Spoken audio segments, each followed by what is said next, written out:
Welcome guys. अभी हम लोग class 11 physics chapter number 3 motion in straight line का वन शॉट करने वाले हैं। ये एक क्विक रिवीजन वीडियो होने वाला है। इसमें हम लोग एनसीईआरटी के हिसाब से, आप एनसीईआरटी का बुक खोल करके रखिए और ये वीडियो को प्ले कर दीजिए। उसके बाद जैसे जैसे टॉपिक दिया हुआ है, सारा चीज एक लाइन से सारा टॉपिक बाय टॉपिक इस वीडियो में होने वाला है। जैसे पहले इंट्रोडक्शन है, फिर स्केलर एंड वेक्टर है, सारा चीज सब कुछ एक लाइन बाय लाइन एकदम इस तरीके से एनसीईआरटी के हिसाब से इस वीडियो को मैंने तैयार किया है। ये आपके लिए काफी ज्यादा इंपॉर्टेंट वीडियो होने वाला है।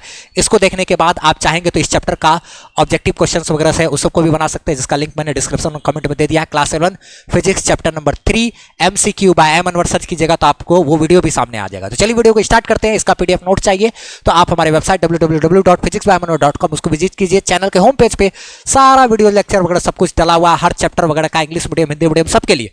ठीक है, चैनल से एकदम बेहतरीन ढंग से जुड़ जाइए। और हमने व्हाट्सएप चैनल का भी लिंक कमेंट सेक्शन में दे दिया है, उस पर क्लिक करके हमारे व्हाट्सएप से भी जुड़ जाइए। और होम इसका फुल स्क्रीन पे देखिए, यहाँ पर आपको हमारा फोन नंबर नजर आ होगा, इस पर क्लिक कीजिएगा। कोई भी तरह का दिक्कत हो तो हमसे व्हाट्सएप करके हमसे पूछ सकते हैं। चलिए वीडियो को स्टार्ट करते हैं। Chapter number 3 motion in a plane ना बात करते हैं। इसमें हम लोग सबसे पहले समझेंगे हम लोग कि इंट्रोडक्शन इसका। इस चैप्टर में जो है हम लोग बात करने वाले हैं motion in a straight line से थोड़ा सा अलग। इसमें 2 डायमेंशनल मोशन का चर्चा होगा। ठीक है, 2 डायमेंशनल बोले तो क्या इसमें होता है कि जब भी ऑब्जेक्ट चल रहा होता है, जैसे ये एक्स एक्सिस है, वाई एक्सिस है, पिछला चैप्टर में क्या होता था, मोशन इन स्ट्रेट लाइन में ऑब्जेक्ट एक ही लाइन में चलता था, इस तरीके से सीधा स्ट्रेट लाइन में। स्ट्रेट लाइन होने के बावजूद भी चल रहा है सिर्फ एक्स एक्सिस तो सिर्फ एक्स एक्सिस में। ठीक है, अगर चल रहा है वाई एक्सिस में तो सिर्फ वाई एक्सिस में चल रहा है। वो पिछला चैप्टर में हुआ करता था motion in a straight line. लेकिन इस चैप्टर में जो होगा, ऑब्जेक्ट जो चलेगा वो स्ट्रेट लाइन में, इसमें भी हो सकता है ऐसे चल रहा है, मतलब क्या है, ये स्ट्रेट लाइन है, यहां पर भी चल रहा था तो स्ट्रेट लाइन है। लेकिन इस स्ट्रेट लाइन में और इस स्ट्रेट लाइन में फर्क है। यहां पर इस स्ट्रेट लाइन में जब चल रहा था तो सिर्फ एक्स कोऑर्डिनेट इसका चेंज कर रहा था, और जब ऐसे चलेगा तो इसका एक्स भी बदलेगा और वाई भी बदलेगा। तो ये हो गया 2 डायमेंशनल मोशन, यानी कि मोशन इन अ प्लेन। ठीक है, तो ये मोशन इन अ प्लेन, इसके बारे में हमको पढ़ना है। इस मोशन इन अ प्लेन में ऑब्जेक्ट अगर स्ट्रेट लाइन है तो भी मोशन इन अ प्लेन हो सकता है, 2 डायमेंशनल मोशन हो सकता है, क्योंकि अगर ऐसे चलेगा तो एक्स और वाई दोनों कोऑर्डिनेट चेंज करेगा। अच्छा, पिछला चैप्टर जो था motion in a straight line, उसमें ऑब्जेक्ट सिर्फ एक ही एक्सिस के तरफ चलता था। इसमें या तो ऐसे चलेगा ऑब्जेक्ट, या फिर क्या ऐसे भी चल सकता है ऑब्जेक्ट, या फिर ऑब्जेक्ट ऐसे भी चल सकता है। बस होना यही चाहिए कि इसका 2 डायमेंशन चेंज करे, एक्स और वाई दोनों। तो ये 2 डायमेंशनल मोशन यानी कि मोशन इन अ प्लेन कहलाएगा। अच्छा, पिछला जो था motion in a straight line, उसमें सिर्फ एक ही लाइन में चलेगा। तो यहां पर ऐसा हो सकता है कि ऑब्जेक्ट स्ट्रेट लाइन में चलने के बावजूद 2 डायमेंशनल मोशन हो, क्योंकि स्ट्रेट लाइन में चल रहा है लेकिन फिर भी एक्स वाई दोनों कोऑर्डिनेट चेंज कर रहा है। यहां पर स्ट्रेट लाइन चल रहा है लेकिन सिर्फ एक कोऑर्डिनेट चेंज कर रहा है, सिर्फ एक्स एक्सिस की तरफ चल रहा है। तो सिर्फ एक्स एक्सिस की तरफ चलेगा, एक कोऑर्डिनेट चेंज करेगा, तो मोशन इन स्ट्रेट लाइन। और ऐसे चल रहा है, ये स्ट्रेट लाइन मोशन होने के बावजूद भी मोशन इन प्लेन कहलाएगा। ठीक है, क्योंकि 2 डायमेंशनल चेंज हो रहा है इसलिए से। ठीक है, इसमें 2 डायमेंशन चेंज होगा, उसमें पिछला चैप्टर में एक ही डायमेंशन चेंज होता है। बात करते हैं एनसीईआरटी के अकॉर्डिंग। अगला टॉपिक जो है हमारा दिया है स्केलर और वेक्टर के बारे में। तो स्केलर और वेक्टर 9th क्लास से हम लोग पढ़ते हुए आ रहे हैं कि स्केलर सब वैसा फिजिकल क्वांटिटी होता है, फिजिकल क्वांटिटी जैसे कि स्पीड, डिस्टेंस, वेलोसिटी, एक्सेलरेशन, ये सब सारा चीज चैप्टर 1 में हम लोग पढ़े हैं इसके बारे में ना, यूनिट्स एंड मेजरमेंट में। तो स्केलर सब वैसा फिजिकल क्वांटिटी होता है जिसके पास क्या हो, मैग्नीट्यूड हो, है ना, और डायरेक्शन यहां पर होने की बात नहीं होगी। ठीक है, अच्छा, लेकिन जो वेक्टर है उसमें क्या है, मैग्नीट्यूड होगा और डायरेक्शन भी होगा। मैग्नीट्यूड होता है, डायरेक्शन होता है उस फिजिकल क्वांटिटी के पास, और साथ ही साथ वो वेक्टर के लॉ ऑफ एडिशन को फॉलो भी करता है। जैसे कि फोर्स वगैरह की बात करें, अगर वेक्टर का हम उदाहरण लेंगे तो वेक्टर में क्या होता है, सबसे पहली बात तो उसके पास मैग्नीट्यूड होगा, नहीं, मैग्नीट्यूड होगा प्लस उसके पास डायरेक्शन होगा। ठीक है, एंड फॉलो, हाँ, लॉ ऑफ क्या, vector addition, law of vector addition इसको फॉलो भी करेगा क्या। लेकिन जो स्केलर होगा ना, हमारा जो स्केलर है उसकी बात करें तो इसके पास क्या रहता है, सिर्फ मैग्नीट्यूड ना, and generally no direction, no direction. And not follow law of vector addition, vector addition के लॉ को ये फॉलो भी नहीं करता है। अच्छा, जनरली हैव नो डायरेक्शन लिखने का क्या अर्थ हुआ, ये क्यों लिखे, सीधा नो डायरेक्शन क्यों नहीं लिखे, क्योंकि करंट एक अपवाद है, ठीक है। इलेक्ट्रिक करंट को अगर देखेंगे तो अगर तार हम इधर से इधर दे दिए नॉर्थ से साउथ की तरफ, तो इसमें करंट भेज दिया आई बराबर मान लो 5 एम्पियर, तो लिखेंगे ना 5 एम्पियर का करंट फ्लो कर रहा है साउथ की तरफ। इसके पास मैग्नीट्यूड भी है, डायरेक्शन हो गया साउथ, मैग्नीट्यूड डायरेक्शन दोनों है, लेकिन फिर भी ये हमारा वेक्टर नहीं है, स्केलर है। क्यों? क्योंकि ये वेक्टर लॉ को फॉलो नहीं करता है, जोड़ने के लिए इसमें वेक्टर लॉ ऑफ एडिशन को फॉलो नहीं होता है, ठीक है। तो जैसे फोर्स वगैरह में क्या है कि अगर इस तरीके से डायरेक्शन है, F1 है, F2 है, और दोनों के बीच का क्या एंगल है उससे फर्क पड़ेगा, दोनों का जो नेट फोर्स आएगा उसमें फर्क पड़ेगा। लेकिन यहां पर क्या होता है कि अगर एक तार इधर है, एक तार इधर है, इधर से 5 एम्पियर है, इधर से 5 एम्पियर है, और दोनों के बीच का एंगल क्या है उससे कोई लेना देना नहीं है, यहां पे मिल करके दोनों 10 ही एम्पियर करंट जाएगा। लेकिन यहां पर अगर ये 5 है और ये 5 है, तो यहां पे दोनों के बीच का क्या एंगल है उस पर निर्भर करता है रिजल्ट। तो जनरली अगर साधारण भाषा में बोला जाए तो वेक्टर वो सब हो गया जिसके पास मैग्नीट्यूड है, डायरेक्शन है, लॉ ऑफ वेक्टर एडिशन को फॉलो करता है। स्केलर सब मैग्नीट्यूड होगा, डायरेक्शन नहीं होगा। एक करंट एक अपवाद है जिसके पास मैग्नीट्यूड के साथ साथ डायरेक्शन भी होता है, लेकिन वो लॉ ऑफ वेक्टर एडिशन को फॉलो नहीं करता। एक टेंसर भी क्वांटिटी होता है, लेकिन वो सब हम लोग को चर्चा नहीं करना है उस पर। वो उसमें उसका जो मैग्नीट्यूड है डायरेक्शन के हिसाब से चेंज करता है, उसका एक एग्जाम्पल मोमेंट ऑफ इनर्शिया वगैरह भी होता था, ठीक है। तो ये स्केलर और वेक्टर हो गया। अगर वेक्टर का हम कुछ उदाहरण ले तो क्या क्या है हमारे पास, फोर्स है, वेलोसिटी है ना, और डिस्प्लेसमेंट है, एक्सेलरेशन है, etc, जिस सब के पास क्या है, डायरेक्शन है। अच्छा, और स्केलर का बात करें तो स्पीड, क्योंकि स्पीड में डायरेक्शन नहीं है, अगर स्पीड में आप डायरेक्शन दे देते हो तो वो वेलोसिटी बन जाता है, ठीक है। तो स्पीड हो गया, डिस्टेंस हो गया, क्या, टाइम हो गया, ये सब सारा चीज, मास हो गया ना, ये सब सारा चीज, टेम्परेचर हो गया, क्या, टेम्परेचर हो गया, ये सब सारा चीज, ये सब में हम लोग किसी भी प्रकार का क्या, कोई डायरेक्शन वगैरह का चर्चा नहीं करते। ये हो गया, करंट हो गया, ठीक है, चार्ज हो गया, ये सब स्केलर है, और ये सब वेक्टर हो जाता है, ठीक है। अच्छा, आगे बात करते हैं इसमें, पोजीशन और डिस्प्लेसमेंट वेक्टर पे थोड़ा सा चर्चा करते हैं। जैसे कि इधर एक्स एक्सिस है, इधर वाई एक्सिस है, ठीक है। अगर मान लिया जाए कोई ऑब्जेक्ट यहां पर है, अगर ये ऑब्जेक्ट यहां पर है तो इसका कुछ ना कुछ कोऑर्डिनेट होगा। मान लिया ये कोई ए पॉइंट पर है, ठीक है। तो ए पॉइंट पर अगर कोई वस्तु है तो हमको बताना है कि ये वस्तु कहां पर है, तो उसको दिखलाने के लिए हम लोग क्या करेंगे, एक छोटा सा तीर का इस्तेमाल करेंगे। ये देखो वहां पर है वो, ठीक है। तो ये क्या हुआ, यहां से यहां तक हम लोग क्या किए, एक एरो का इस्तेमाल किए, ठीक है। ये एरो हमको क्या कर रहा है, इस पॉइंट का पोजीशन बता रहा है। जैसे अगर ये कैमरा यहाँ पे लटका हुआ है तो हम लोग क्या करेंगे, एक एरो की मदद से बताएंगे कि वहां पर कैमरा है ना, तो उसको बतलाने के लिए मतलब क्या किए, एक तीर का इस्तेमाल किए। तो ये जो है हमारा पोजीशन वेक्टर कहलाएगा, किसका, पॉइंट ए का ना। तो इसको अगर हम लोग आर ए ऐसे करके लिख के ऐसे तीर दे दिए, इसका मतलब ये क्या है, पोजीशन वेक्टर आर ए, ये क्या है कहलाएगा, position vector of point A point का पोजीशन वेक्टर। अच्छा ठीक है, अब हमको आगे बात करना है, थोड़ा सा ये हो गया किसके बारे में, पोजीशन के बारे में। अब हमको थोड़ा सा डिस्प्लेसमेंट के बारे में जानना है। डिस्प्लेसमेंट में क्या होता था, इधर एक्स एक्सिस है, इधर वाई एक्सिस है। जैसे एक पॉइंट है यहां पर ए, ठीक है, तो इस ए पॉइंट का पोजीशन हम लोग ऐसे करके दर्शा दिए। अच्छा, अगर ऑब्जेक्ट ए पॉइंट से चल करके ऐसे यहां आया, घूमते घूमते घूमते घूमते घूमते यहां बी पॉइंट पर आ गया, ऑब्जेक्ट ए पॉइंट से चलते चलते कहां आ गया, बी पॉइंट पर। तो यहां अगर चल करके आ गया तो इस बी पॉइंट का पोजीशन ऐसे दर्शाएंगे, तो ये हो जाएगा आर ए मतलब ए का पोजीशन, ये हो गया आर बी मतलब क्या, बी का पोजीशन। तीर से दिखलाएंगे, यही तीर को पोजीशन वेक्टर बोलेंगे, पोजीशन बताने वाला वेक्टर, पोजीशन वेक्टर है ना।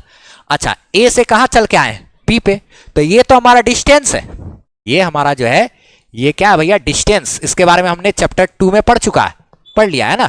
तो ये हमारा क्या है, डिस्टेंस है। अगर डिस्प्लेसमेंट की बात करें तो हम लोग यहां से चल के यहां आए हैं ना, तो हम लोग यहां पर खड़ा होंगे।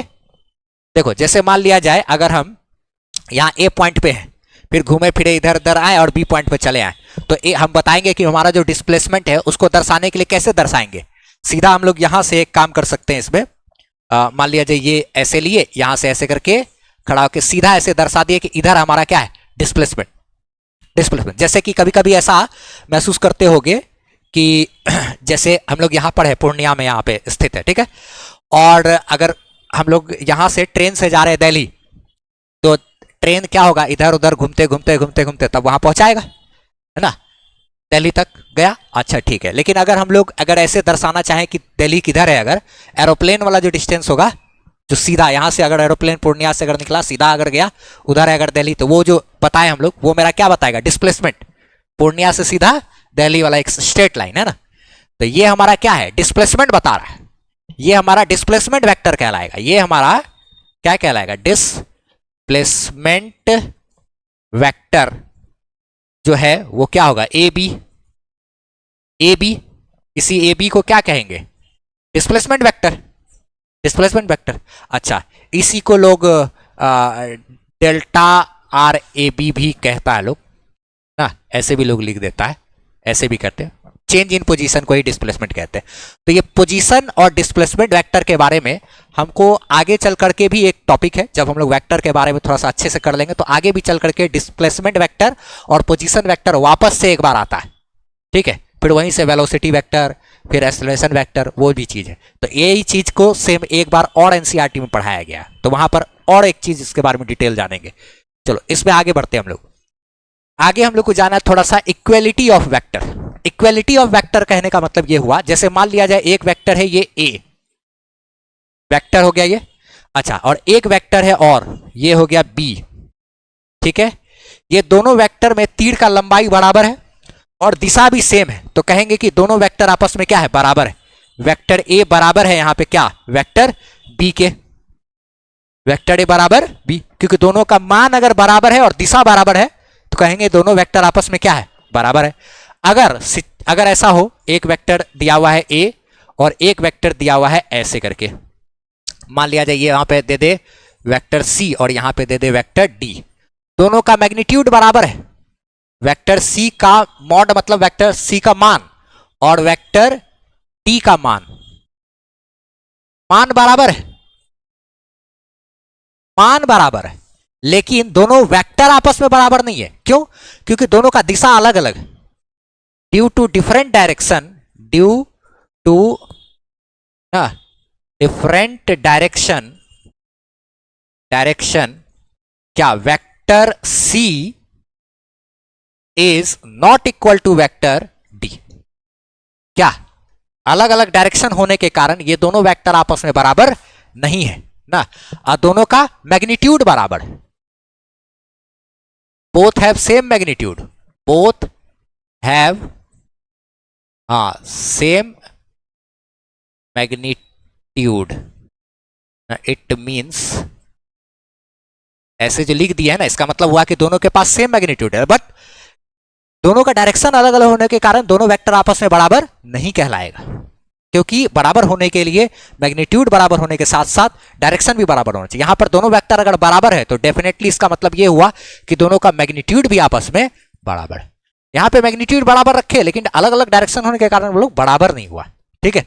अच्छा चलो आगे बढ़ते हैं। इसमें multiplication of a vector by real number, देखो एनसीईआरटी पलटोगे तो एकदम लाइन बाय लाइन वही टॉपिक सब कुछ दिखेगा एनसीईआरटी में जो है। चलिए अब जैसे मान लिया जाए एक वेक्टर दिया हुआ है यहां पर, ठीक है, इस वेक्टर को अगर हम गुना कर देते हैं 2 से, ठीक है, तो 2 से गुना करेंगे तो क्या होगा, इस वेक्टर का जो लंबाई है वो डबल हो जाएगा। अगर जिससे गुना कर रहे हैं वो एक पॉजिटिव नंबर है तो क्या होगा, 2 से गुना किए 2 गुना तीर का लंबाई हो गया, लेकिन पॉजिटिव नंबर होने के कारण जो वेक्टर का डायरेक्शन है वो सेम टू सेम रहेगा। अगर कुछ ऐसा कर दे हम लोग कि इसी में -2 से गुना कर देते, तब क्या हो जाता, वेक्टर का तीर का लंबाई तो डबल होता लेकिन डायरेक्शन उल्टा हो जाता। ये बात का ध्यान दें। एनसीईआरटी में इसको लेमडा ए ऐसे करके दिया है और माइनस लेमडा ए ऐसे करके दिया है, तो लेमडा टाइम्स लेमडा गुना तीर का लंबाई बढ़ जाएगा, माइनस निगेटिव रहेगा तो डायरेक्शन उल्टा हो जाएगा, पॉजिटिव रहेगा तो डायरेक्शन वही रहेगा। अच्छा ठीक है आगे बढ़ते हैं। एडिशन और सब्ट्रैक्शन ऑफ अ वेक्टर, दो वेक्टर को जोड़ना और घटाना ग्राफिकल मेथड से। ठीक है, ग्राफिकल मेथड मतलब वो जो तीर को इस तरीके से दर्शाते हैं ना, कोई वेक्टर को तीर से, यही ग्राफिकल मेथड हुआ। अच्छा, इसी में जैसे क्या होता है कि एक वेक्टर इधर है, ठीक है, एक वेक्टर इधर है, मतलब एक ही वस्तु पर एक फोर्स इधर लग रहा है। मान लिया जाए एक फोर्स लग रहा है, F1 वेक्टर है, इधर F2 वेक्टर है क्या, या फिर ऐसे करके कर सकते हैं कि इधर है वेक्टर A और इधर है क्या, वेक्टर B। ठीक, तो इन दोनों वेक्टर को अगर हम जोड़ेंगे तो इन दोनों वेक्टर का जो एडिशन आएगा वो इधर आएगा ऐसे बीच में। क्या ये क्या कहलाएगा, वेक्टर A प्लस क्या, वेक्टर B, जिसको क्या बोलते हैं हम लोग, आर, वेक्टर आर भी बोल देते हैं। रिजल्ट A और B का रिजल्ट ऐसे बीच में। अच्छा ठीक है, अगर हमको करना है vector A minus vector B, तब ये एडिशन हो गया क्या, और सब्ट्रैक्शन में क्या होता है, सब्ट्रैक्शन अगर करेंगे vector A minus vector B करना है, तब वैसी स्थिति में ये हो गया जैसे वेक्टर B है, ठीक है, और ये है क्या हमारा वेक्टर A, दोनों के बीच का एंगल है थीटा। अब हमको क्या करना है, वेक्टर मान लिया जाए कोई को घटाना है, ठीक है, तो इधर है A, इधर है क्या B।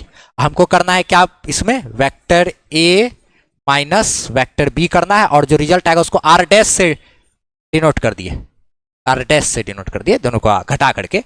तो वेक्टर A तो ठीक है, वेक्टर A में हमको क्या करे, तो यानी इसको हम ऐसे लिख सकते हैं, वेक्टर A में जोड़ दीजिए आप निगेटिव ऑफ वेक्टर B, तब आपको रिजल्ट मिल जाएगा। ये वेक्टर A में वेक्टर B का निगेटिव भी तो जोड़ सकते हैं, तो वेक्टर B का निगेटिव मतलब क्या, वेक्टर A तो ठीक है, वेक्टर B का निगेटिव बोले तो इसका ठीक उल्टा डायरेक्शन, यानी इधर हो गया। ये क्या कहलाएगा, ये क्या कहलाएगा, माइनस वेक्टर B, ये क्या कहलाएगा, माइनस वेक्टर B। ठीक है, अच्छा तो अब इसको हम लोग क्या करेंगे, तो इसका और इसका जोड़ेंगे, तो इसका और इसका रिजल्ट किधर आएगा, ऐसे करके बीच में। ये क्या कहलाएगा हमारा वेक्टर A, ये कहलाएगा vector A minus vector B, ये कहलाएगा vector A minus vector B। इसको हम लोग डिनोट करेंगे R डैश से, R डैश से डिनोट कर देंगे ऐसे। अच्छा, इसी में इसी चीज को चाहे तो हम एक ट्रायंगल में भी बना सकते हैं। ये है, इसको स्लाइड करके यहां लगा देंगे, सटा देंगे तो ट्रायंगल बन जाएगा। उसमें भी होता है ट्रायंगल लॉ, ऐसे करके ये वेक्टर A है और इसी वेक्टर को स्लाइड करके हम लोग यहां ला दिए वेक्टर B, और ये हमारा क्या है, रिजल्ट है ऐसे।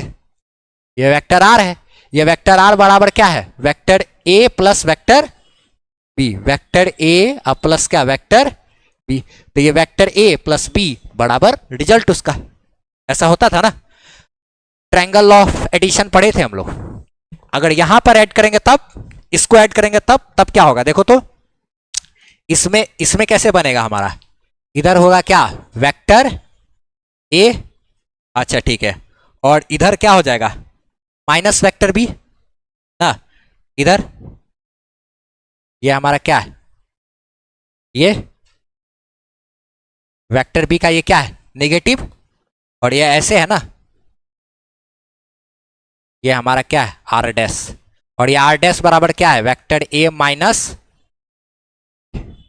ऐसे करके करना पड़ेगा। ठीक है, इसी पर आधारित एनसीईआरटी का एक क्वेश्चन है, जैसे कि 3.1, ठीक है, अगर उसको बनाते हैं तो इस पे थोड़ा सा महारत हासिल होगा। इसका क्वेश्चन नंबर है 3.1, रैन फॉलिंग वर्टिकली वाला। ठीक है, इस पे आधारित क्वेश्चन कर सकते हैं, ये क्वेश्चन हम कराए हुए हैं। ठीक है, अच्छा तो उससे ये टॉपिक और भी ज्यादा क्लियर होता है। ये ट्रायंगल बन सकता है ए बी मिल करके और ये रिजल्ट मिल करके। ठीक है, पढ़ते हैं आगे हम लोग, रिजोल्यूशन ऑफ वेक्टर हम लोग को पढ़ना है। ठीक है, रिजोल्यूशन ऑफ वेक्टर क्या होता है, एक वेक्टर को दो टुकड़ा में अगर हमको तोड़ना है, ठीक, तो जैसे कि अगर हम लोग एक चीज नोटिस करें तो क्या होता है कि अगर मान लिया जाए जैसे, ठीक है, ये है बुक है, तो इस पर हम लोग बातचीत कर चुके हैं कि इस बुक को अगर हम लोग इधर फोर्स लगा के खींचेंगे तो ये क्या होगा, थोड़ा सा ऊपर उठेगा और आगे की ओर जाएगा। यानी कि अगर हम लोग किसी ऑब्जेक्ट के ऊपर फोर्स लगा रहे हैं ऐसे, ठीक है, इस तरफ अगर फोर्स लगाते हैं तो फोर्स लगाने से क्या होगा, इसी फोर्स का एक टुकड़ा ऊपर के तरफ काम करेगा और एक टुकड़ा आगे की तरफ काम करेगा। ये आगे ले जाने का काम करेगा, ये थोड़ा सा ऊपर उठाएगा, जैसे कि अभी बुक के ऊपर फोर्स लगाए थे। तो अगर मान लिया जाए यहां पर ये एंगल थीटा है, तो हमको मालूम है कितना होता है ये सब चीज, इधर एफ है तो इधर कितना फोर्स लगेगा, एफ कॉस थीटा, और इधर कितना होता है एफ साइन थीटा। ये लगा एक्स एक्सिस की तरफ ना, एक्स एक्स एक्सिस की तरफ ना, और ये इधर क्या है, वाई एक्सिस की तरफ, क्या इधर ये एक्स एक्सिस की तरफ, इधर वाई एक्सिस की तरफ। अगर ये थीटा एंगल है तो इधर एफ कॉस थीटा और उधर है क्या, एफ साइन थीटा। ऐसे करके हम लोग तोड़ सकते हैं। अच्छा, तो जैसे कि एग्जांपल के लिए अगर इसी में हम लोग चाहें तो ऐसा कर सकते हैं कि अगर एक वेक्टर इधर है, मान लिया जाए एफ बराबर 20 न्यूटन लग रहा है, तो इसी फोर्स का एक हिस्सा इधर काम करेगा, थीटा बराबर 60 डिग्री है अगर ये, ठीक है, तो इधर काम कितना करेगा 20 cos 60, और इधर कितना काम करेगा 20 sin 60। इसी फोर्स का एक कंपोनेंट इधर, एक टुकड़ा इधर और एक टुकड़ा इधर काम करेगा, ठीक है। तो यानी कि इधर का मतलब हो गया 20 cos 60 1/2, तो ये हो गया 10 न्यूटन का फोर्स, यानी इसी 20 न्यूटन में से 10 न्यूटन इधर काम करेगा, ठीक है। और इसी में से इधर की बात करें अगर, तो 20 sin 60 होता है √3/2, तो ये से 10 बार में कट गया, तो 10 √3 न्यूटन इधर काम करेगा। यानी इसी 20 न्यूटन का एक टुकड़ा इधर, 10 न्यूटन जो आगे ले जाएगा और ये ऊपर उठाएगा किसी भी ऑब्जेक्ट को। अच्छा, इसी चीज को in terms of I J and के, आई जे के टर्म में भी इसी चीज को लिख सकते हैं। अगर कोई भी देखो एक्स एक्सिस की तरफ अगर कोई चीज का डायरेक्शन हमको दिखाना है तो उसको आई कैप से डिनोट करते हैं ना। जैसे कि अगर इस तरीके से कोई भी चीज, कोई वेक्टर अगर किधर है, एक्स एक्सिस की तरफ है, तो उसको डिनोट करने के लिए हम लोग आई कैप का इस्तेमाल करते हैं। कोई चीज अगर वाई एक्सिस की तरफ है तो उसको डिनोट करने के लिए हम लोग जे कैप का इस्तेमाल करते हैं, और जेड एक्सिस की तरफ है अगर, ठीक है, तो उसको डिनोट करने के लिए हम लोग के कैप का इस्तेमाल करते हैं, ठीक है। अच्छा, इसमें एक्स वाई जेड और आई जे के, ठीक है। तो एक्स वाई जेड और आई जे के की बात करें अगर, तो जैसे अगर मान लिया जाए कहीं पर लिख दिया है कि फोर्स बराबर मान लिया जाए लिखा हुआ है 10 आई कैप न्यूटन, तो इसका मतलब क्या हो गया, इट मीन्स क्या होता है कि force is 10 newton towards x axis, 10 Newton के तरफ एक्स एक्सिस का फोर्स लग रहा है। अगर कहीं ऐसे लिखा हुआ हो, अगर कहीं लिखा हुआ एफ बराबर 10 जे न्यूटन, तो force is 10 newton towards Y axis. अगर कहीं लिख दिया है एफ बराबर -10 आई कैप, माइनस लगा दिया, तो इसका मतलब force is 10 newton towards negative x axis.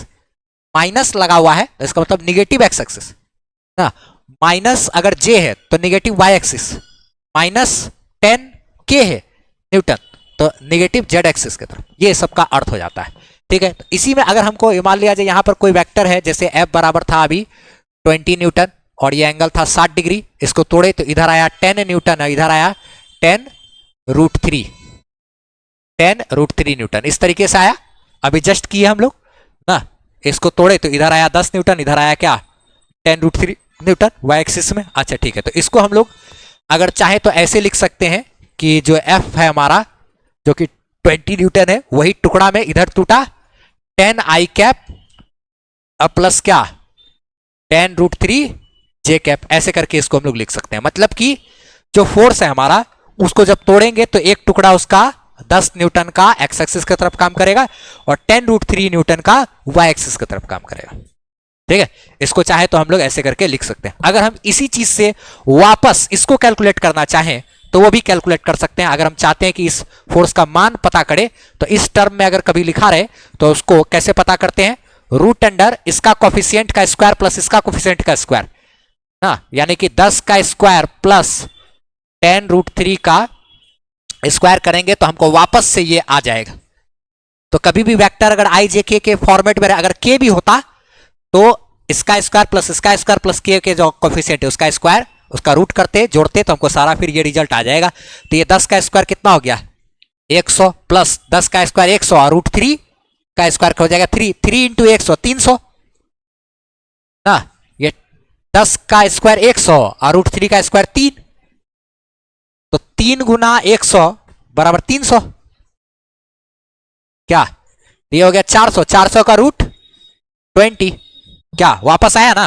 तो इसको इस फॉर्मेट में दिया रहे और ये निकालना हो तो हम लोग क्या करते हैं, रूट अंडर इसका स्क्वायर प्लस इसका स्क्वायर करेंगे। जैसे अगर एग्जांपल के लिए और भी चीज अगर मान लिया जाए, कहीं दिया हुआ वेक्टर ए बराबर 2 आई कैप प्लस 3 जे कैप प्लस 4k कैप दिया हुआ है, या माइनसों में रहे या कुछ भी, ठीक है। तो वेक्टर ए का अगर हमको मान पूछेगा तो क्या करेंगे, रूट अंडर 2 का स्क्वायर प्लस 3 का स्क्वायर प्लस क्या करेंगे, ये 4 का स्क्वायर करो या -4 का स्क्वायर करो, इसके बाद तो एक के, अच्छा 2 दूना 4, 3 तिया 9, 9 4 13, 4 चौके 16, 29 हो गया। रूट अंडर 29 इसका क्या होगा, वैल्यू होगा, मैग्नीट्यूड होगा, एक्स वाई जेड, इस तरीके से हम लोग तोड़ सकते हैं। तो ये सब सारा चीज है हम लोग का रिजोल्यूशन ऑफ वेक्टर के बारे में। इसमें सबसे खास बात जो है हम लोग को जो ध्यान रखना है, वो सबसे एकदम रिजोल्यूशन ऑफ वेक्टर का सबसे वीवीआई जो बात है वो सिर्फ इतना ही है। अगर ये चीज सिर्फ ध्यान में है तुम्हारे कि अगर कोई वेक्टर इस तरीके से दिया हुआ है, मान लिया जाए ए, कोई वेक्टर दिया हुआ है और अगर यहां पे इसका एंगल बना रहा है थीटा, तो इसका एक टुकड़ा इधर टूटेगा, जिधर एंगल होता है उधर कॉस थीटा, ए कॉस थीटा, और इधर होगा ए साइन थीटा। अगर ये पता है तो हमारा 12th वगैरह में भी कोई तरह का दिक्कत नहीं आएगा, इसमें आगे में भी कहीं कोई दिक्कत नहीं आने वाला है।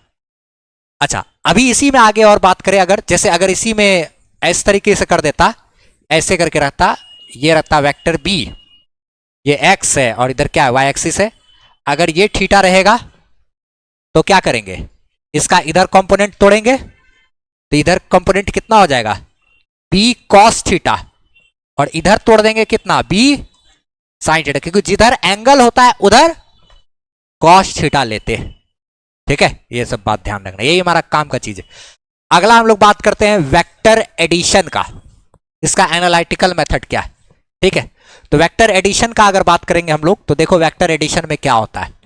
जैसे कि मेथड 1 पहला अगर हम लोग बात करें, तो जैसे कि अगर दिया हुआ वेक्टर ए बराबर 2i cap plus 3j cap plus 4k cap, ऐसे करके एक वेक्टर दे दिया, अच्छा ठीक है। और एक दे दिया वेक्टर बी बराबर i cap minus 2j cap plus 3k cap, ठीक है। अच्छा, और क्या बोला, k कैप, और हमको बोला क्या कि vector a plus vector b कीजिए, vector a plus vector b बराबर कितना होगा बोला। तो ऐसे स्थिति में दोनों को जोड़ेंगे जब, a प्लस बी बराबर जो आएगा वो उसका क्या होगा, रिजल्ट। और ये जोड़ना इस फॉर्मेट में दिया रहेगा तो जोड़ना आसान है, बस i वाले के साथ i वाले को जोड़ना है, j वाले के साथ j को, k वाले के साथ k को, तो यानी 2 और 1 मिलके कितना हो गया, 3i कैप। इसको इसको जोड़ेंगे तो क्या होगा, प्लस j कैप खाली रहेगा क्योंकि 3 में से 2 गया तो 1, अच्छा ठीक है। उसके बाद ये क्या होगा, प्लस 4 3 7 k कैप, ये हम लोग का हो गया। अगर हमको इसी में पूछ दिया कि vector a plus vector b जो आया ना, उसका आप मान बताइए कि कितना होगा, तो हमको इसका फिर इसका मान बताना होगा। तो इसका मान बताने के लिए तो हम लोग जानते हैं रूट अंडर 3 का स्क्वायर प्लस क्या 1 का स्क्वायर प्लस 7 का स्क्वायर, तो ये हो गया 49 1 50 और 9 59, क्या इस तरीके से हम लोग इस चीज का ये कर सकते हैं। इसी के बाद आगे हम लोग को और इसी चीज में है एक टॉप, इसी में बात ये भी समझना है, ये एकदम वीवीआई चीज है जो 12th में भी बहुत काम आता है। एक वेक्टर इधर है, एक वेक्टर इधर है, एक वेक्टर है ए, एक वेक्टर है बी, ठीक है। एनसीईआरटी का जो एक एग्जाम्पल है, एग्जाम्पल नंबर 3.4 है शायद, एग्जाम्पल नंबर 3. कौन सा है, 3.2, एग्जाम्पल नंबर 3.2 इसी पर आधारित है। क्या चीज है कि जैसे एक वेक्टर ए है एक वेक्टर बी है ना, कोई ऑब्जेक्ट है यहां पर, ठीक है। इस ऑब्जेक्ट को अगर खींचेंगे, एक फोर्स इधर लगाएंगे एक फोर्स इधर लगाएंगे, तो ऑब्जेक्ट हमारा ऐसे बीच में जाएगा और ये जो होगा इन दोनों फोर्स का रिजल्ट होगा। जैसे कि अगर मान लिया जाए कोई एक ऑब्जेक्ट है हमारे पास सामने में इस तरीके से, ठीक है, और इसको हम लोग क्या कर रहे हैं, फोर्स लगा रहे हैं, एक फोर्स इधर लगा रहे हैं एक फोर्स इधर लगा रहे हैं, तो अगर दोनों फोर्स लगाएंगे तो क्या होगा, ऑब्जेक्ट ऐसे बीच में जाएगा ना, तो बीच में गया तो ये हमारा क्या हो गया, उनका रिजल्ट हो गया, वेक्टर ए और बी का ये बीच में रिजल्ट हो गया। और हमको जैसे मान लिया इधर 5 न्यूटन फोर्स है, इधर 10 न्यूटन फोर्स है, और दोनों के बीच का एंगल जो है वो मान लिया जाए थीटा कुछ डिग्री एंगल दिया हुआ है, तो हमको पता अगर करना है कि इन दोनों का नेट रिजल्टेंट फोर्स बीच में कितना आएगा, तो उसके लिए जो हम लोग फॉर्मूला इस्तेमाल करते हैं वो लोग इसको डिराइव करके एग्जाम्पल नंबर 3.2 में इसका डेरिवेशन किया हुआ है जो हम बता चुके हैं। तो रिजल्ट बराबर फॉर्मूला सबको याद रखना है हमेशा, आर बराबर हाँ क्या होता है, A square plus B square plus 2ab cos theta. Very good, ये बात ध्यान रखना। अच्छा, और क्या क्या चीज अगर मान लिया जाए कभी पूछ दिया इसी में कि बताइए कि ये जो रिजल्टेंट है ये वेक्टर ए के साथ कितना एंगल बना रहा है, उसको अल्फा से डिनोट कर दिए, और वो पूछा तो हम एक फॉर्मूला लगा सकते हैं, साइन अल्फा बराबर B sine theta by R. अच्छा ठीक है, और अगर हमको पूछा कि ये रिजल्टेंट वेक्टर बी के साथ क्या एंगल बना रहा है, उसको बीटा से डिनोट कर दिए। ये अगर पूछा तो हम लोग लगाएंगे साइन बीटा बराबर ए साइन थीटा बाय क्या, आर। अच्छा, इसी में ये रिजल्टेंट अगर पता रहेगा तब साइन वाला ये फॉर्मूला इस्तेमाल करेंगे, लेकिन अगर हम लोग पढ़ चुके हैं, सबका डेरिवेशन भी कर चुके हैं ना, 3.2 एग्जाम्पल उसमें किया हुआ है ये चीज। अच्छा, अगर मान लिया जाए हमको रिजल्टेंट पता ना हो, खाली ए भी पता हो और थीटा पता हो, तो उस स्थिति में हम लोग चाहे तो अल्फा निकालने के लिए, ये निकालने के लिए एक फॉर्मूला टेन अल्फा वाला यूज कर सकते हैं। टेन अल्फा बराबर होता है B sine theta by A plus B cos theta, या फिर अगर टेन बीटा निकालना हो, यानी बीटा वो वाला निकालना हो, तो क्या लिखेंगे, A sine theta by B plus A cos theta, ये इस्तेमाल कर। अब इसको मान लिया जाए सॉल्व करके आया √3, तो इसका मतलब बीटा क्या है, 60 डिग्री। वैसे करके अगर ये मान लिया जाए 7/9 या कुछ भी ऐसे आ गया, तो बीटा बराबर क्या लिखेंगे, tan इनवर्स 7/9। ये सब लिखने का तरीका होता है, ये सब चीज इसमें है। अच्छा, इसमें कुछ ट्रिक वगैरह भी बताए थे, ठीक है। ट्रिक में क्या क्या चीज हुआ करता था, जैसे कि अगर दो वेक्टर है, ये भी x है ये भी x है, दोनों बराबर है, और दोनों के बीच का एंगल कुछ भी है, थीटा मान लिया जाए, कुछ भी एंगल है, तो इन दोनों का जो रिजल्ट आएगा ना r, तो वो रिजल्ट r बराबर होता है 2x cos theta by 2। 2x, ये वेक्टर अगर दो वेक्टर बराबर है ना, अक्सर ये केस सब देखने को मिलता है, दो वेक्टर बराबर है, उनके बीच का एंगल है थीटा, तो रिजल्टेंट का फॉर्मूला होता है 2x cos थीटा बाय 2। अच्छा, इसी में एक आध ट्रिक और सब भी था, इसी में ये वाला चीज में एक आध ट्रिक और भी था, इसमें और भी फॉर्मूला हम लोग पढ़े थे, अल्फा बीटा ये, ठीक है। अच्छा, यहां पे एक बात का ध्यान रखना है कि अल्फा और बीटा को जोड़ के क्या हो रहा है, बीटा बराबर क्या है, थीटा। ये सब टाइप का चीज यूज होता है बहुत। अगर मान लिया जाए इसी में ट्रिक नंबर 2 में अगर इस तरीके से दिया रहे, दो वेक्टर है, ठीक है, ये भी इसका भी मान x है और इसका भी मान x है, यानी दोनों बराबर है, और बीच का एंगल थीटा बराबर 60 डिग्री है, तब जो रिजल्ट होगा ना इसका, वो रिजल्ट बराबर हो जाएगा x √3। फॉर्मूला पे बैठाएंगे ना, ये वाला जो रिजल्टेंट का जो फॉर्मूला है, इस पर बैठाएंगे x square plus 2 into x into x into cos 60, solve करेंगे तो x √3 आएगा, ठीक है। तो डायरेक्ट भी हम लोग लगा सकते हैं। तीसरा एक चीज बताए थे कि अगर दो वेक्टर है, ये भी इसका भी मान x है इसका भी मान x है, तो इनका जो रिजल्ट आएगा, दोनों के बीच का एंगल अगर थीटा बराबर 90 डिग्री है, तो वैसे स्थिति में रिजल्टेंट जो आता है x √2 आता है डायरेक्ट। अच्छा, और अगर मान लिया जाए चौथा नंबर, ये सब भी खूब यूज होता है, एक वेक्टर इधर जिसका मान x है, एक वेक्टर इधर जिसका मान x है, और तब बीच का रिजल्टेंट निकालना है यदि इसके बीच का एंगल थीटा बराबर 120 डिग्री है। ऐसे स्थिति में रिजल्टेंट का मान खुद x के ही बराबर हो जाता है ना। तो ये सब चीज टाइप का हम लोग पढ़े थे। आगे बढ़ते हैं, motion in a plane. Motion in a plane एक 2 डायमेंशनल मोशन है, 2 डायमेंशनल मोशन है। इसमें जो है इन विच 2 coordinates of an object will change during its motion. जब भी ऑब्जेक्ट मोशन करेगा तो मोशन करने के दौरान इसका दोनों कोऑर्डिनेट चेंज करेगा, x कोऑर्डिनेट भी और y कोऑर्डिनेट भी। जैसे कि अगर इधर x एक्सिस हो गया, इधर y एक्सिस हो गया, ठीक है, ऑब्जेक्ट ऐसे चल रहा है, तो इसका x और y दोनों कोऑर्डिनेट क्या हो रहा है, x भी बदल रहा है और y भी बदल रहा है, x भी बदल रहा है और y भी बदल रहा है। 2 डायमेंशनल मोशन, या तो ऐसा हो सकता है, या तो ऐसा हो सकता है, या तो सर्कुलर हो सकता है, कुछ भी, क्या ना, उसका दोनों डायमेंशन क्या होना चाहिए, बार बार चेंज होता जाएगा, ठीक है। ये 2 डायमेंशनल मोशन हो जाता है, ठीक है। इसी में हम लोग बात करेंगे पोजीशन वेक्टर और डिस्प्लेसमेंट का। यही सेम चीज एक बार और हम लोग पढ़ चुके, भी थोड़ा देर पहले डिस्कशन किए थे पोजीशन वेक्टर और डिस्प्लेसमेंट के बारे में। तो वही सेम चीज है, जैसे अगर पोजीशन पर हम लोग चर्चा करें थोड़ा इसका ना, पोजीशन वेक्टर,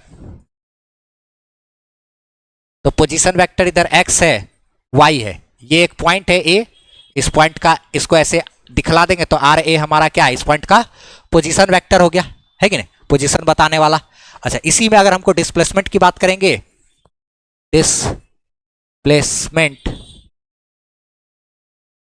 डिस्प्लेसमेंट बराबर जो होता है वो होता है चेंज इन पोजीशन ना। क्या होता है भाई, चेंज इन पोजीशन, ठीक है, यानी कि फाइनल पोजीशन माइनस क्या, इनिशियल पोजीशन, इसी को कहते हैं final position minus initial position को ही क्या कहते हैं, डिस्प्लेसमेंट कहते हैं। जैसे अगर मान लिया जाए कोई इधर एक्स एक्सिस है, इधर वाई एक्सिस है, कोई ऑब्जेक्ट अभी यहां पर है, ठीक है, तो ये इनिशियल पॉइंट है ए, यहां पर है, ठीक है, और तो ये हो गया हमारा क्या, इनिशियल इसका पोजीशन बताने वाला इनिशियल पोजीशन वेक्टर, और यहां से चल करके अगर ये घूमते घूमते यहां पर आ गया, ठीक है, तो ये हमारा इसका फाइनल पोजीशन है, ये बी, ऐसे घूमते घूमते घूमते यहां आया, तो ये इसका फाइनल पोजीशन हो गया आर एफ, फाइनल पोजीशन। ये इनिशियल पोजीशन है और ये क्या है, फाइनल पोजीशन है, यहां से चल करके यहां आया, तो डिस्प्लेसमेंट क्या होगा हमारा, ये ए बी ना, डिस्प्लेसमेंट ये हमारा क्या हो गया यहां पर ए बी, यही जो चेंज इन पोजीशन है यही डिस्प्लेसमेंट हमारा होगा, जिसको हम लोग क्या करेंगे यहाँ पे, ये डेल्टा आर से डिनोट करेंगे, डेल्टा आर, यही चीज है, ये हमारा क्या फाइनल पोजीशन माइनस क्या करेंगे, इनिशियल पोजीशन, फाइनल पोजीशन में से इनिशियल पोजीशन घटाएंगे तो हमारा आ जाएगा। तो यानी यहां पर इस चीज को हम लोग एक काम करने वाले हैं, इस वाले वेक्टर में ये वाले वेक्टर को घटाएंगे तो ये वाला वेक्टर आएगा, ये कहना चाह रहा है वो, ये वाला वेक्टर में ये वाला वेक्टर को घटाएंगे तो ये वाला वेक्टर को घटाने का मतलब ये वाला का उल्टा करके जोड़ेंगे तब वैसे आता है, ठीक है। तो देखो अगर इस वाले वेक्टर में इस वाले वेक्टर को घटाना ही हो गया एक प्रकार से, ये देखो आर एफ है इधर, इधर ये आर एफ है, ठीक है, उसमें क्या करेंगे, आर आई का उल्टा करके जोड़ेंगे, आर आई का मतलब क्या हो गया, ये इधर है ना, ये देखो अच्छा से, इधर इधर हमारा क्या है, देखो आर एफ है, ठीक है, आर एफ उधर हो गया, आर आई इधर है ना, तो आर आई इधर है तो उसका ठीक उल्टा साइड इधर लेकर के आ गए, ये आर आई हो गया, आर एफ इधर था, आर आई इधर था ना, इसी को क्या किए उल्टा कर दिए, अच्छा ठीक है उल्टा किए। अच्छा अब देखो तो इन इसका और इसका जो रिजल्ट आएगा वो रिजल्ट हमारा यही है ना, डेल्टा आर, जिधर है डेल्टा आर उधर ही आया ना बीच में ऐसे, ये क्या है डेल्टा आर, जिधर ये आर एफ है उधर आर एफ हो गया, आर आई है उसका उल्टा किए तो इधर आया, अच्छा इसका इसका रिजल्ट तो ऐसे बीच में आएगा, यही बीच में तो रिजल्ट है ये डिस्प्लेसमेंट। अब आर एफ और इसको जोड़ना मतलब आर एफ माइनस आर आई करना हो गया एक प्रकार से, यहां पे आर एफ माइनस आर आई बराबर डेल्टा आर, यानी कि ये एक्चुअल में है क्या, आर एफ जो है उसमें जोड़ देते हैं हम लोग क्या, निगेटिव ऑफ आर आई, हाँ आर आई का क्या निगेटिव, वही से हमको डेल्टा डिस्प्लेसमेंट ना, तो ये हमारा क्या है displacement, final position minus initial position करेंगे तो हमको डिस्प्लेसमेंट मिल जाएगा। इसी में आगे बात करते हैं थोड़ा सा वेलोसिटी का, वेलोसिटी क्या होगा, rate of change of position with respect to time, displacement by time, is तो सिंपल है, क्या होगा डिस्प्लेसमेंट अब बाय क्या टाइम करेंगे, यही तो हमारा क्या हो जाएगा वेलोसिटी ना, डिस्प्लेसमेंट बाय टाइम। तो यानी यहां पर डेल्टा आर बराबर क्या आते हैं, अगर दिया हुआ है डेल्टा आर बराबर आर एफ माइनस क्या आर आई, ठीक है, आर एफ माइनस आर आई है, इसी को दोनों तरफ अगर हम लोग टाइम से डिवाइड कर देंगे तो वेलोसिटी, हमारा वेलोसिटी बराबर क्या हो जाएगा डेल्टा आर बाय क्या टाइम टेकन, टाइम से हम लोग डिफ्रेंशिएट कर देंगे तो वेलोसिटी आ जाएगा, टाइम से डिफ्रेंशिएट करना होगा दोनों तरफ, यहां भी टाइम रहेगा तो उससे डिफ्रेंशिएट दोनों तरफ कर सकते हैं, डिस्प्लेसमेंट जो होगा वो निकाल लेंगे, उसको टाइम से भाग दे दें, हमारा वेलोसिटी आ जाएगा, सिंपल चीज। अच्छा उसके बाद एक्सेलरेशन रहेगा, तो एक्सेलरेशन क्या करना है, एक्सेलरेशन को वेलोसिटी बाय टाइम, ये हमारा क्या निकलेगा, एक्सेलरेशन बराबर वेलोसिटी का जो मान आएगा उसको क्या करेंगे टाइम से डिवाइड कर देंगे, सिंपल, तो वो हमारा ये हो गया। इसी चीज को अगर अच्छा से करना हो तो यहां पर मोशन इन अ प्लेन का एक एग्जाम्पल नंबर एनसीईआरटी का वो एक क्वेश्चन बनता है, ठीक है, इसी पर आधारित है, the position of example number 3.4, इसको बनाना पड़ेगा, तो हम तो ऐसे करा दिए हैं, एग्जाम्पल 3.4 फिजिक्स क्लास 11 ना, एम अनवर्ड सर्च करोगे यूट्यूब पर भी इसका सोल्यूशन मिलेगा, तो इसको करने के बाद ये वाला चीज का टॉपिक अच्छे से क्लियर होगा इसमें, ठीक है, एक्सेलरेशन वाला चीज। उसके बाद आगे बात करें motion in a plane with constant acceleration, last ही है लगभग, क्या है कांस्टेंट एक्सेलरेशन की अगर बात करेंगे तो जैसे अगर मान लिया जाए कभी कोई वेलोसिटी इस तरीके से दिया हुआ है, जैसे अगर मान लिया जाए कोई ऑब्जेक्ट है और वो इस डायरेक्शन में चल रहा है ऐसे करके, इसका वेलोसिटी दिया हुआ है v बराबर 2i cap plus 3j cap इतना मीटर पर सेकेंड, मतलब x एक्सिस की तरफ 2 मीटर पर सेकेंड और y एक्सिस की तरफ 3 मीटर पर सेकेंड है। अगर इसी में हम एक्सलरेशन लगा दिए, इसी में हम बोल दिए कि एक्सलरेशन है मेरा क्या कहते हैं आई कैप प्लस 2j कैप इतना मीटर पर सेकेंड स्क्वायर एक्सलरेशन, और ये हमारा क्या है, इसका इनिशियल वेलोसिटी है। इनिशियल वेलोसिटी इसका 2i और 3j कैप, और एक्सलरेशन इतना है। बोला क्या कि find velocity after 5 second, 5 second के बाद इसका वेलोसिटी बताइए।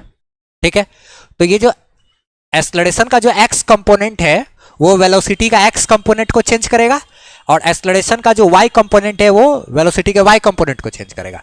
तो यानी कि x एक्सिस में हम लोग, x एक्सिस में अगर हम लोग चाहें तो v बराबर u प्लस at लगाएंगे, तो फाइनल वेलोसिटी जो x एक्सिस की तरफ होगा, इनिशियल वेलोसिटी क्या है 2, एक्सलरेशन x एक्सिस की तरफ क्या है 1, इंटू टाइम कितना लगाए हैं 5, तो 5 2 ये 7, हाँ ये i वाला हो गया इतना मीटर पर सेकेंड, और जो वेलोसिटी y एक्सिस की तरफ होगा, y एक्सिस में अगर बात करेंगे तो v बराबर क्या रखेंगे u प्लस 80, तो y एक्सिस की तरफ वेलोसिटी इसका कितना है 3 प्लस एक्सलरेशन y एक्सिस की तरफ 2 और टाइम क्या है 5, तो 5 दूना 10 और 3 13, ये j कैप। तो फाइनल वेलोसिटी हमारा x और y दोनों को अलग अलग निकालेंगे, 7i cap plus 13j cap, 7i cap plus 13j cap. ये सब एनसीईआरटी का सॉल्यूशन करोगे एग्जाम्पल तो उससे और ज्यादा ये सब चीज क्लियर होता चला जाएगा। तो ये इस तरीके से एक्सलरेशन का x कंपोनेंट वेलोसिटी के x को बदलेगा, y कंपोनेंट वेलोसिटी के y कंपोनेंट को चेंज करता है।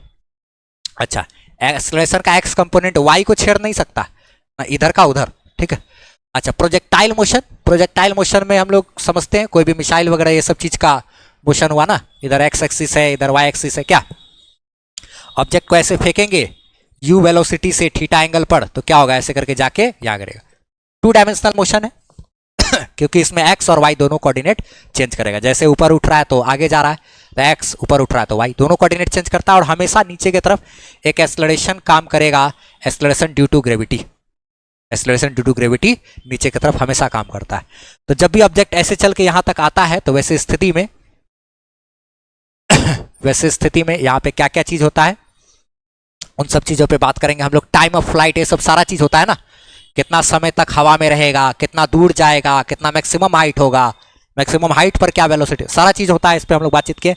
एक इक्वेशन होता है पाथ का, y बराबर x tan theta minus G X square by U square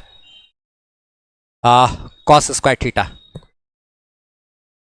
2 भी होता है क्या यहाँ, 2u square cos square theta, ठीक है। y बराबर x tan theta minus G X square by 2u square cos square theta, ठीक है।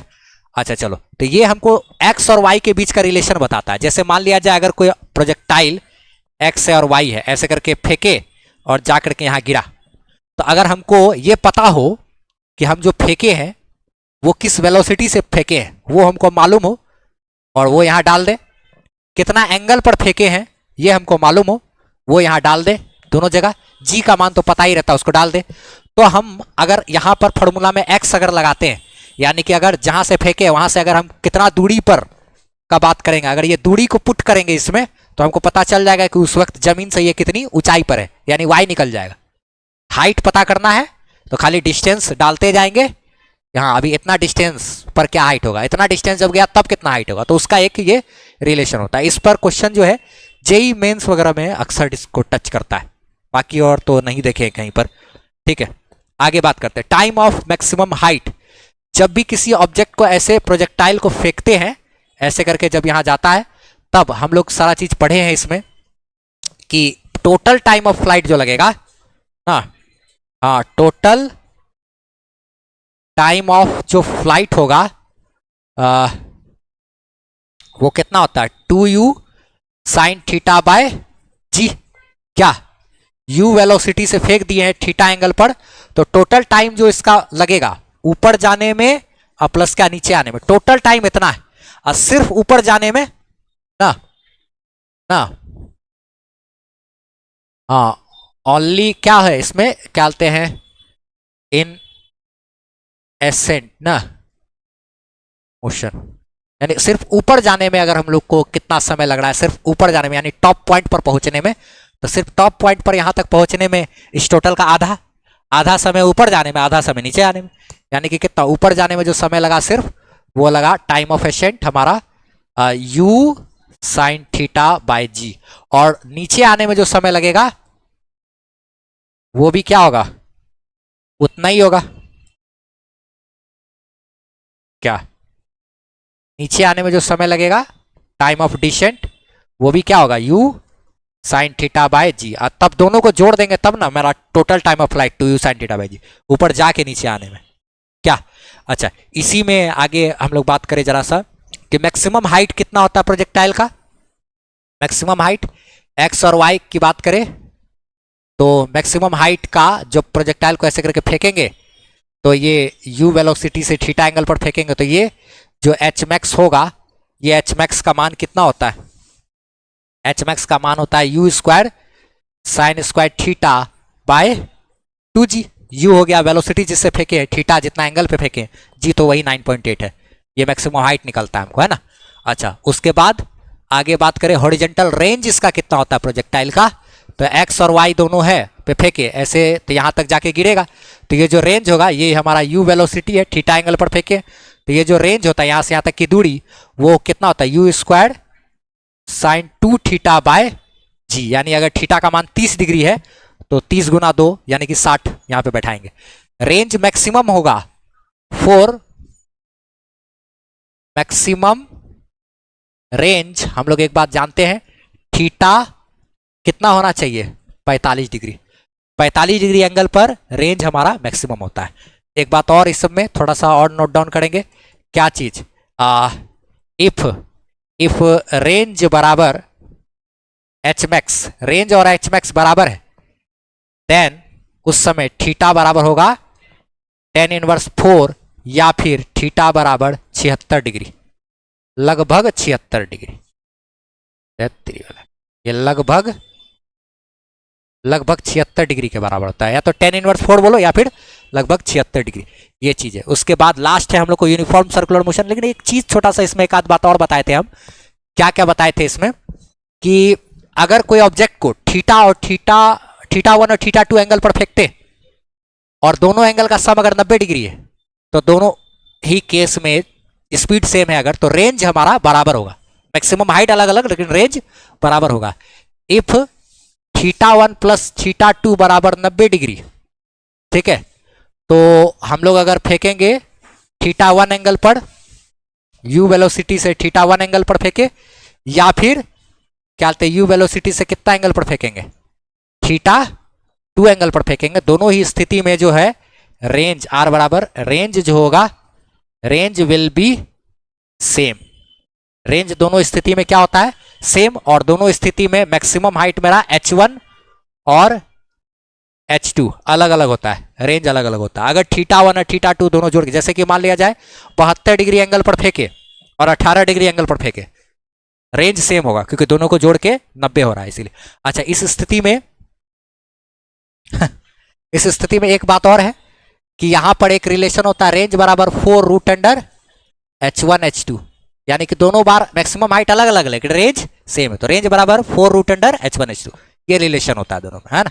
अच्छा, और इसमें कुछ खास तो बचा नहीं, यही सब टॉपिक बात किए थे। लास्ट टॉपिक हमारा है क्या, uniform circular motion. Last uniform circular motion में क्या होता था, ऑब्जेक्ट 2 डायमेंशनल मोशन करता है, सर्कुलर पाथ पर घूमेगा, सर्कुलर पाथ पर घूमेगा और इसमें ऑब्जेक्ट का जो रफ्तार है वो क्या रहेगा, एक समान रहेगा, ठीक है। रफ्तार इसमें जैसे मान लिया जाए 5 मीटर पर सेकंड है तो 5 मीटर पर सेकंड से ही घूम रहा है, बस एक समान स्पीड है, स्पीड बार बार अगर बदलेगा तब नॉन यूनिफॉर्म सर्कुलर मोशन हो जाएगा। जैसे स्पीड है धीरे धीरे बदला तो नॉन यूनिफॉर्म सर्कुलर, और स्पीड अगर एक समान है तो यूनिफॉर्म सर्कुलर मोशन होगा, ठीक है। इसी में क्या कहते हैं बहुत सारा चीज होता था, एंगुलर डिस्प्लेसमेंट, एंगुलर, ये सब सारा चीज अगर यहां से चल के यहां तक आया, ठीक है, तो क्या होता था, यहां से यहां तक ये एंगल चेंज किया तो जितना एंगल चलेगा वो एंगुलर डिस्प्लेसमेंट होगा ना। ये होता था ना, एक टर्म टप पढ़े थे हम लोग, क्या चीज पढ़े थे, एंगुलर, एंगुलर पोजीशन भी होता है इसमें।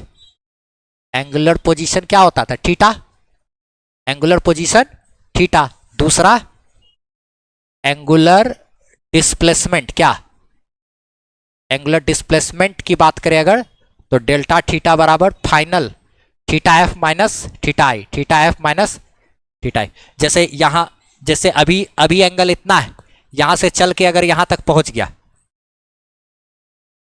30 डिग्री से चल के 90 डिग्री पे पहुंचा ना, तो 90 माइनस 30 ये क्या हो गया, 60 डिग्री का, है ना। इसका यूनिट क्या हुआ करता था, ऐसा यूनिट, हाँ रेडियन ना, ऐसा यूनिट इसका रेडियन। कोई भी चीज अगर डिग्री में दिया हुआ है, एंगल अगर हमारा डिग्री में दिया हुआ है, ठीक है, तो उसको क्या करते थे, पाई बाय 180 से गुना करेंगे तो वो हमारा रेडियन में कन्वर्ट हो जाएगा। उसके बाद एक चीज पढ़े थे हम लोग, एंगुलर वेलोसिटी, एंगुलर वेलोसिटी यानी कि ओमेगा, ओमेगा का एवरेज अगर निकालना होता था तो क्या करते, theta F minus theta I by T F minus T I ना, एंगुलर डिस्प्लेसमेंट बाय टाइम। या फिर अगर नॉर्मल इंस्टेंटेनियस निकालना है तो D D theta by D T, rate of change of angle with respect to time, ऐसे करके निकाल सकते थे। इसी में फिर उसके बाद एक चीज और था, एंगुलर एक्सलरेशन, एंगुलर एक्सलरेशन ना, यानी कि अल्फा हुआ करता था। अल्फा का एवरेज वैल्यू चाहिए था तो final angular velocity minus initial angular velocity by time, omega F minus omega I by T F minus T I करते थे। अगर इसी का अगर इंस्टेंटेनियस निकालना है तो D omega by D T, rate of change of angular position, angular velocity with respect to time, वो हमारा एंगुलर एक्सलरेशन दिया करता था। इसी में और थोड़ा सा था लास्ट, सेंट्रीपिटल फोर्स और एक्सलरेशन। ऑब्जेक्ट है, अगर ये इस तरीके से घूम रहा है सर्कुलर पाथ पे, तो सेंटर की तरफ एक फोर्स लगता था, क्या, सेंट्रीपिटल फोर्स। सेंट्रीपिटल फोर्स बराबर फोर्स जो होता था, ये इसका रेडियस है आर, और एम इसका क्या है, मास, और ये हमारा रेडियस हो गया। तो इसका, और ये स्पीड जो घूम रहा है भी, स्पीड या फिर ओमेगा भी इसका स्पीड है, लेकिन ये एंगुलर हो गया ना। और ये कैसा है स्पीड, लीनियर, लीनियर। ये हमारा मीटर पर सेकंड में होता है, ये हमारा रेडियन पर सेकंड में होता है। Very good. फोर्स का सेंट्रीपिटल फोर्स जो होता है, सेंट्रीपिटल फोर्स यानी कि एफ सी बराबर एम भी स्क्वायर बाय आर, या फिर M omega square, M omega square R, ये ना बहुत काम का चीज है, एम ओमेगा स्क्वायर आर। इसी में अगर क्या कहते हैं, सेंट्रीपिटल एक्सलरेशन, हाँ ये हमारा क्या है, सेंट्रीपिटल एक्सलरेशन की बात करेंगे तो खाली एम हटा देंगे तो वी स्क्वायर बाय आर, या फिर क्या, ओमेगा स्क्वायर आर, ये चीज होता था। लास्ट इसमें था एक टाइम पीरियड और फ्रीक्वेंसी, हाँ टाइम पीरियड का जो फॉर्मूला होता है, टाइम पीरियड बराबर 2 पाई बाय ओमेगा ना। अच्छा, एंड फ्रीक्वेंसी जो होता था, फ्रीक्वेंसी बराबर क्या होता है, फ्रीक्वेंसी बराबर 1 बाय टाइम पीरियड यानी कि ओमेगा बाय 2 पाई। ये लास्ट ये सब सारा चीज था। इसी में ओमेगा स्क्वायर आर है, यहां पर से चाहे तो ओमेगा इज इक्वल टू क्या लिख सकते हैं, चूंकि फ्रीक्वेंसी बराबर ओमेगा बाय 2 पाई, इसीलिए omega is equal to 2 pi into frequency हम लोग चाहे तो लिख सकते हैं। तो सेंट्रीपिटल, देयरफॉर सेंट्रीपिटल एक्सलेशन बराबर होता है क्या, ओमेगा स्क्वायर आर, हाँ चूंकि सेंट्रीपिटल एक्सलेशन बराबर omega square R, therefore centripetal